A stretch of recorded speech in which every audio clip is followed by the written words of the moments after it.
അഭിനയരംഗത്ത് എത്തിയ ശേഷം രേണു കേൾക്കാത്ത പഴികളില്ല. എന്നിരുന്നാലും എല്ലാ വിമർശനങ്ങളെയും കാറ്റിൽ പറത്തി വിജയകരമായി മുന്നോട്ട് പോവുകയാണ് രേണു. കയ്യിൽ അത്യാവശ്യം ക്യാഷും പ്രശസ്തിയും പുതിയ നിരവധി വർക്കുകളുമെല്ലാമായി പരിഹസിച്ചവരെ കൊണ്ട് തന്നെ നീയാണ് പെണ്ണ് പറയിപ്പിക്കുന്ന രേണുവിനെയാണ് ബിഗ് ബോസിന് ശേഷം പ്രേക്ഷകർ കാണുന്നത്. താൻ അധ്വാനിച്ച് സമ്പാദിച്ച പണത്തിൽ നിന്നും ഒരു തുക മാറ്റിവെച്ച് പുതിയൊരു കാർ താരം സ്വന്തമാക്കിയിരിക്കുകയാണ് ഇപ്പോൾ. നീല നിറത്തിലുള്ള സ്വിഫ്റ്റാണ് രേണു വാങ്ങിയത്.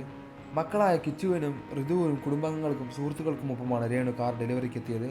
താക്കോൽ വാങ്ങി ആദ്യം കൊടുത്തത് മൂത്ത മകൻ കിച്ചുവിൻ്റെ കയ്യിലാണ്. ശേഷം നേരെ പുതുപ്പള്ളി പള്ളിയിൽ പോയി കാർ വെച്ചിരുന്നു. സ്വിഫ്റ്റ് കാർ വാങ്ങി. ഋതപ്പന് ഇഷ്ടമുള്ളതുകൊണ്ടാണ് സ്വിഫ്റ്റ് തന്നെ വാങ്ങിയത്. കാർ എടുക്കാൻ സാധിച്ചതിൽ ഭയങ്കര സന്തോഷം. സുധിച്ചേട്ടനെ മിസ് ചെയ്യുന്നുണ്ട്. അദ്ദേഹമായിരുന്നു മുൻ സീറ്റിൽ ഇരിക്കേണ്ടിരുന്നത്. രേണു സന്തോഷം പങ്കുവച്ച് പറഞ്ഞു തുടങ്ങി. വണ്ടിക്ക് സുധിച്ചേട്ടൻ്റെ പേരിടുമോ എന്ന് ചോദിച്ചപ്പോൾ വണ്ടിക്ക് ഒരു പേരുണ്ടല്ലോ സ്വിഫ്റ്റ് എന്ന്. പിന്നെ ചേട്ടൻ്റെ മരണം കാർ അപകടത്തിലായിരുന്നല്ലോ. ആ സംഭവത്തിന് ശേഷമാണ് കസിൻസും കിച്ചുമൊക്കെ ഓടിച്ചോടും വണ്ടി.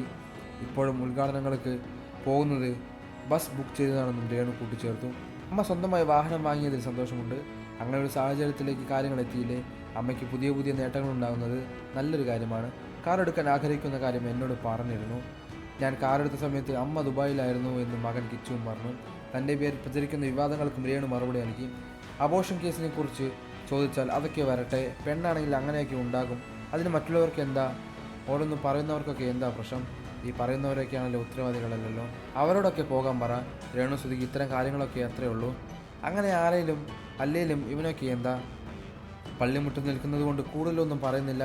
എനിക്കെതിരെ നിരന്തരമായി വീഡിയോ വരുമ്പോൾ ഞാൻ മിണ്ടാതിരിക്കുകയല്ലേ. അപ്പോൾ അവർ കരുതുന്നത് ഞാൻ ഒന്നും പ്രതികരിക്കാത്ത എല്ലാം വിഴുങ്ങിയിരിക്കുകയാണെന്നാണ്. ഇപ്പോഴാണ് ഇതൊക്കെ കേട്ട് ഞാൻ പൊട്ടിത്തെറിക്കാൻ തുടങ്ങിയത്. ഇത് കാണുമ്പോൾ പൊട്ടിത്തെറിച്ച് പോകും. ഇനിയും ഞാൻ എനിക്ക് തോന്നുകയാണെങ്കിൽ മറുപടി കൊടുക്കുന്നുണ്ട്. എന്നെ ദ്രോഹിക്കുന്നവരുടെ പേരെടുത്ത് പറഞ്ഞ് അവർക്ക് റീച്ച് കൊടുക്കേണ്ട കാര്യമില്ലല്ലോ. വിവാഹത്തെക്കുറിച്ച് ഞാൻ പണ്ടേ പറയുമായിരുന്നല്ലോ.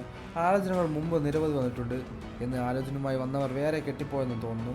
വിദേശയാത്രകൾ ഇനിയും വരുന്നുണ്ട്. വരട്ടെ, വന്ന ശേഷം പറയാം. ഏതെങ്കിലും രാജ്യം സന്ദർശിക്കണം തുടങ്ങിയ ആഗ്രഹങ്ങളൊന്നും എനിക്കില്ല. ഇതുവരെ പോയതിൽ ഇഷ്ടപ്പെട്ടത് ദുബായ് യാത്രയാണ്. 36-ാം വയസ്സിൽ കല്യാണത്തെക്കുറിച്ച് ചിന്തിക്കുമെന്നും രേണു പറഞ്ഞു. കൂടുതൽ വാർത്തകളും വിശേഷങ്ങളും ഈ വീഡിയോ ലൈക്ക് ചെയ്ത് ചാനൽ സബ്സ്ക്രൈബ് ചെയ്ത് സപ്പോർട്ട് ചെയ്യുക.